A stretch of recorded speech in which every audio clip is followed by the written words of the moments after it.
Good morning, y'all. It is day 8 of this 8-week muscle building video trainer, and it's weigh day.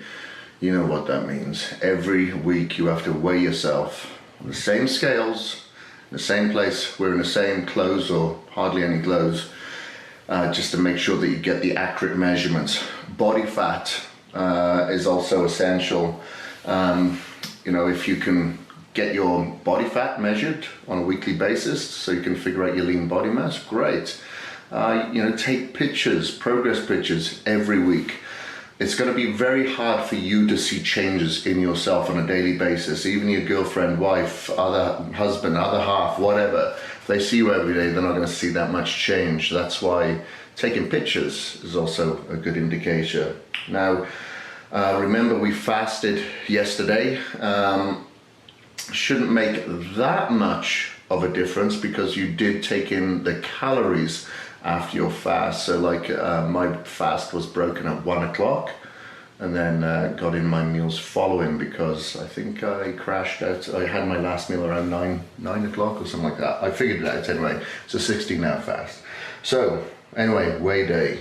Let me put you there. I'm gonna jump on the scales. 214.8. You can see that. I think last week was 214.2. So 0.6 has gone up. That is quite a lot. I'm happy with that. I'm very happy with that. I thought maybe it'd be like 0.4 or something, possibly at the most, but 0.6, half a pound. Very happy considering that being putting the cardio in, double cardio on the weekend, and making sure being eating clean as well. So very, very happy with that.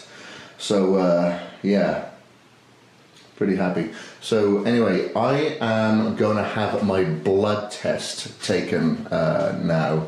So I'm going to head on over to LabCorp, go and get a lot of blood drawn, see if they'll allow us to film in there. And as I've mentioned before, I think it's very good and essential for a lot of people to go get their blood work done. I always like to do that at the start of one of these programs and again at the end, and you know, I like to get it done every 3 to 6 months anyway. I'm just a geek like that. I love geeking out on seeing what my blood work is like, what my levels are like, what my food allergy tests are like, neuromuscular functioning, cognitive function, inflammation, absolutely everything, because you know, this is my life and I have a responsibility to relay all this information to you so I can be a better trainer. So you know, in this day and age, there's a lot of trainers out there, or so-called trainers, no qualifications, and they just put out these cookie cutter programs, and basically they put all their emphasis into getting as many followers as possible and marketing. That's not what I'm about. I'm not about an audience, I'm about a community. So hopefully me being loyal to you and giving you quality, I'll get that back from you, and that's all I want is a crowd here. So if we do another one of these transformations together, I got some viewers that actually get inspired and get the results from this. Anyway, so yeah, let me see if I can take you guys in for the blood draw, who knows, and you know, we can go through the tests together, and if so, then I'll see you there. They didn't let us film inside, which is hardly surprising. I've tried to do it several times before without advance notice. They don't allow it, but it doesn't matter. So we got our blood test done, quite a few vials of blood, because when you're testing for a few things, I like to test obviously my digestion, such as my kidneys, my liver, my kidney bun levels, my TSH, my blood lipids, vitamin D, etc. Things that I know is going to be relevant, because you know, we put our bodies through a lot of demand in regards to the food, the exposure, obviously with the exercise, and we want to make sure that everything is as highly tuned as possible to absorb the nutrients that we're taking in, and making sure that there isn't any deficiency even with that absorption, because sometimes if you're taking in, let's say, magnesium, but it isn't allowing the absorption of calcium, or if you're taking in vitamin D but you have something within you that isn't allowing it to get through to the barrier, then it's obviously another deficiency that you need to take care of, and you just can't keep throwing band-aids or throwing supplements at it or food. You need to get to the root cause of the problem. So now we've had the test done, we'll get the results soon, and once we do, be able to translate them over to you. I am so glad that we had the weekend off because I was sore last week. Everything was sore, biceps, triceps, legs. Getting in and out of the car was quite gnarly. Yeah, so that recovery over the weekend was very much needed. Bring the cortisol levels down, recover the central nervous system, and now I am good to go, ready to put everything into this weekend. Now, a lot of people use the weekend to relax and eat dips and chips and drink alcohol. It was a Super Bowl yesterday. Call me boring, but I didn't even watch it. I'm not into, I can't get my head around American football, you know. Yeah, you may be hating me right now, but I've grown up on rugby, and by the way, Wales kicked Scotland's ass over the weekend. I think it was 34-6. See, that's my game. I love rugby, absolutely love rugby, and so the Six Nations is on now, so that's where I'm occupied. But you know, a lot of people I spoke to this morning had hangovers, they felt bad, they've been eating all this bad food because they was watching the Super Bowl. It's no excuse, you know, control your environment, but you know, it all depends how bad you want it at the end of the day, and I want this bad more than the last person, more than the next person. You know, it's all about efficiency, and if I'm going to commit to something, damn right, I'm going to follow through, and so should you. It's very easy for everybody to come up with a commitment, and then it turns into an easy commodity. You know, how many people have those New Year's resolutions in January, then come February, they're quickly forgotten.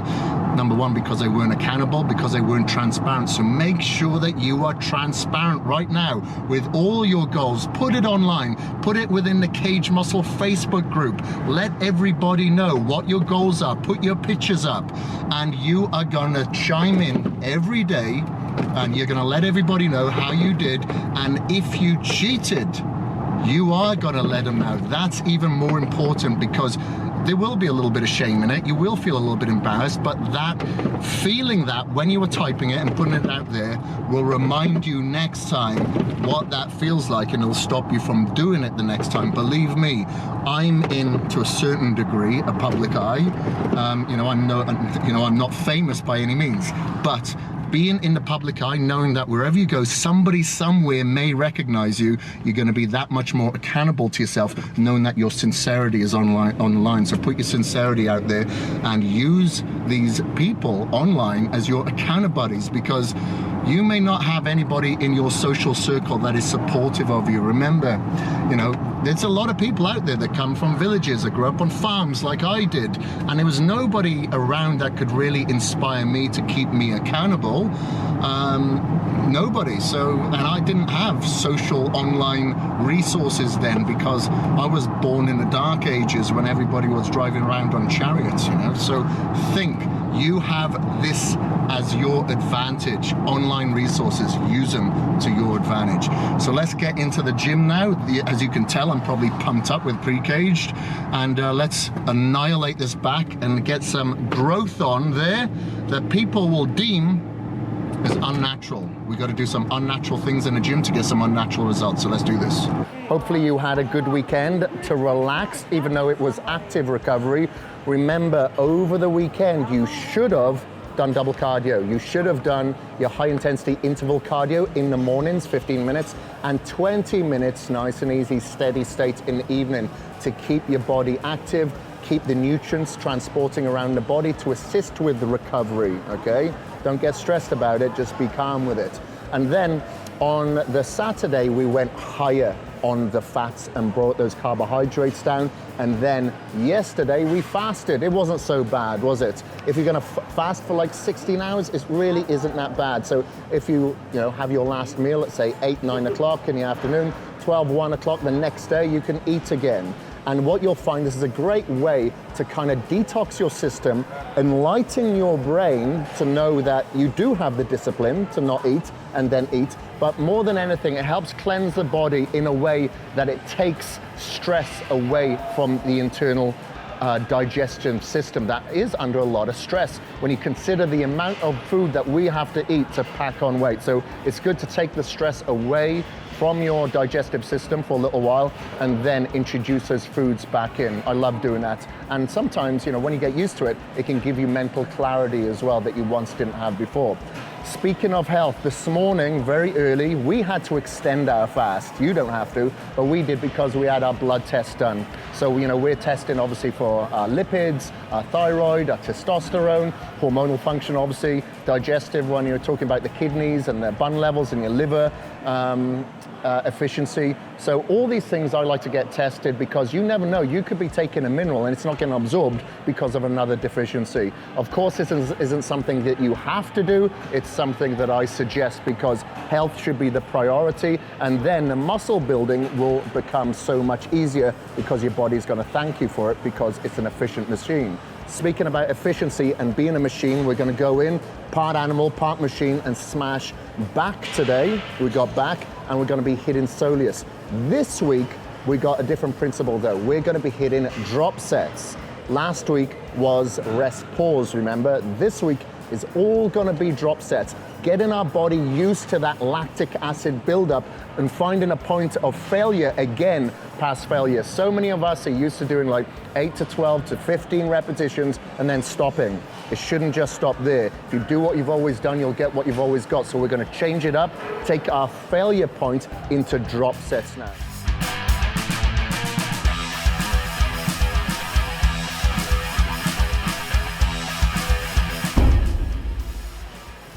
Boy, am I glad we used this weekend as good active recovery because we needed it before starting today. Remember, your weekends are just that.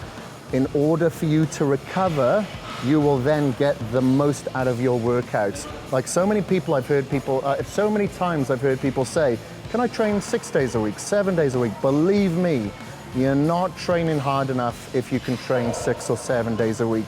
You'll probably be putting 95% effort into your workouts, not 100%. Your central nervous system just will not recover. Sometimes you can use like a HRV monitor, a heart rate variability monitor, and that will tell you if you've recovered or not. And I can pretty much guarantee you, if you're training this hard 5 days a week, that HRV monitor will tell you you're either overtraining, you're gonna get sick, you're gonna get injured. It's essential that you pull back, recover 100%, and the only thing that is going to allow you to grow is your nutrition, bringing your cortisol levels down as much as you possibly can, and your hydration and your supplementation, and of course, a good night's sleep. So really focus on your sleep. That's another form of recovery. Try to cover up all, standby lights. Make sure the room is well ventilated. Make sure it's completely dark in there. And try not to be near any sort of EMFs or any electrical currents. I switch the Wi-Fi off at night, so there's nothing that's going to interplay with my brain. So stay away from all blue lights if you can about an hour before bed so you can completely recover. So we put in a big back workout. We started off with a reverse grip row, which was tough, because remember, this isn't just a conventional set. We're hitting drop sets here.